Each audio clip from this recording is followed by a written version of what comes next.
So what is ahead of us? There's this swinging of good times and bad times. But through it all, life goes on. The rat race continues. Despite whether stock market is up or stock market is down, life continues. People continue to marry and marry. One with E and one with A. Making merry and getting married. When I use these two words, making merry and getting married, it's not my words. It's actually the words of Jesus Christ. Taken from Matthew 24. The words of Jesus at Mount Olive. For just in the days before the flood, for just in the days of Noah, the people were eating and drinking. They were marrying and giving in marriage. That's where I pluck out and I form these two words, marrying and marrying. One with A, one with E.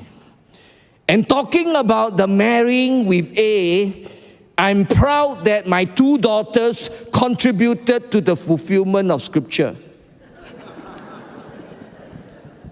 They got married last year.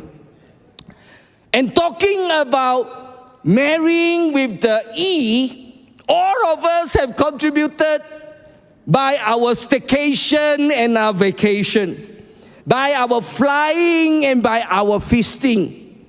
All of us has contributed to the fulfillment of this scripture. And people are still lining up to get married. Am I right or not? And people are still lining up at gate 6, gate 16, gate 10, waiting to board their plane. And while some people are making merry, others are making war.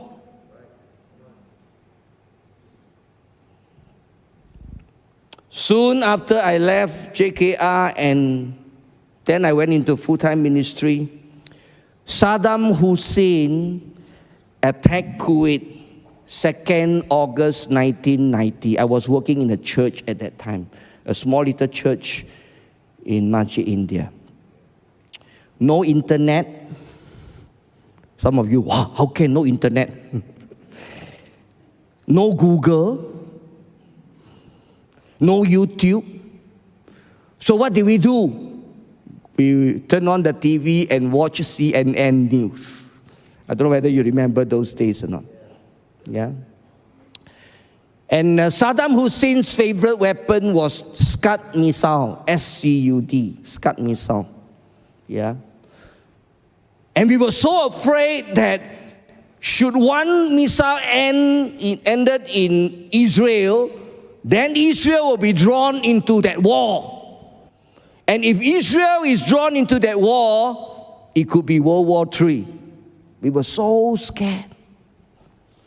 But thank God the American had the Patriot missile. So when the Scud missile flies up, you know, the Patriot missile will go and can hit that missile in mid-air one. Wow, we clap when we see it happen. But it's about 80% accurate only, not 100%. So, George Bush, the first, in America, there are two Bushes. There's the first Bush and the second Bush. So, George Bush, the first, liberated Kuwait the next year.